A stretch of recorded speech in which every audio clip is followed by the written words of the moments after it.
Mr. Barr is recognized.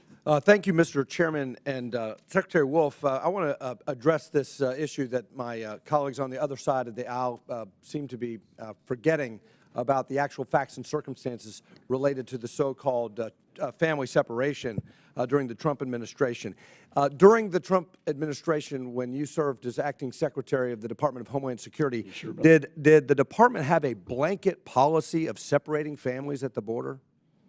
No, certainly not. Again, I was acting secretary at the end of November throughout November 2019, throughout 2020. The zero tolerance policy had concluded by then, but even if you go back, no, there was no policy on separating families. And did the department under the Trump administration have a responsibility to protect all minors in your custody?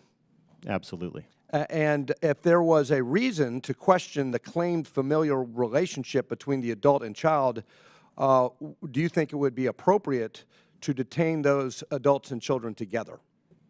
It is appropriate to both detain families together and to separate a child from what is presumably their parent, but in many instances it's not, because they are being trafficked. So even before the Trump administration and today in the Biden administration, they separate children that are at risk because Border Patrol are doing their job and has ascertained that the, quote, parent or the adult that they have come over the border with is not actually their parent. They're being trafficked. Yeah, so true or false, DHS witnesses constantly illegal aliens using children to pose as family units to gain entry into the United States. That's 100% true. What we saw during my time, we called it child recycling. We saw some of the same children being used to cross that border multiple times to get the adults into the country. And so you, as Secretary in the Trump administration, protected children by taking them away from child molesters. Is that correct?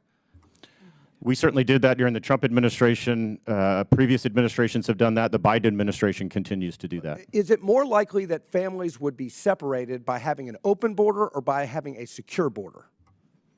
Be less likely having a secure border. Yeah. So let me ask you about the success of the MPP Remain in Mexico policy. Over the course of the implementation of MPP, tell me about what you saw in terms of apprehensions at the southern border, encounters and apprehensions.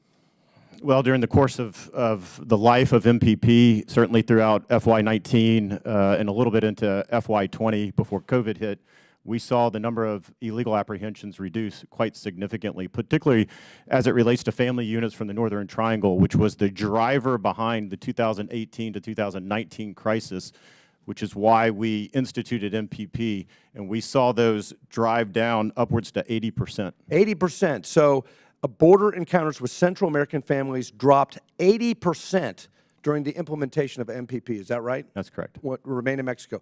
Did the Biden administration reverse the Remain in Mexico policy? They eliminated MPP. They eliminated MPP, and the fiscal years, the 3 fiscal years that correspond with the Biden administration, are the 3 worst years of illegal alien border apprehension ever recorded. Is that because we don't have a Remain in Mexico policy anymore? It's not only because we don't have MPP or Remain in Mexico, it's because we don't have any enforcement policies along that border. We are sending the wrong message to the cartels, to the aliens, and to everyone else who wants to come to the country illegally. Yeah, Mr. Wolf, more than 24,000 Chinese citizens have been apprehended crossing the U.S.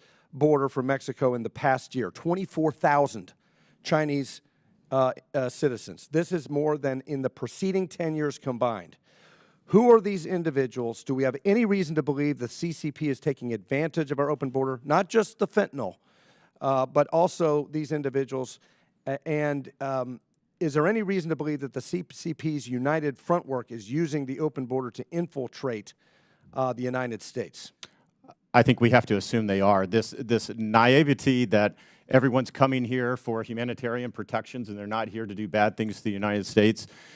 I get that. It makes sense if you've never worked in Border Patrol or DHS and you've just thought about this issue. But if you're on the line and you're down there and you're talking to the agents and you're understanding who they pick up and the bad individuals that are coming into the country to harm Americans every day, absolutely, you have to assume. I don't have the data. I have not seen the intelligence.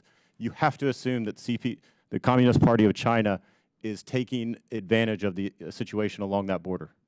Well, my time has expired, but I appreciate your service when you were here. The situation was far better with you leading the department. I yield.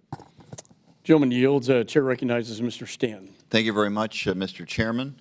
I represent Arizona. Arizonans know all too well that the situation at the southern border is unsustainable.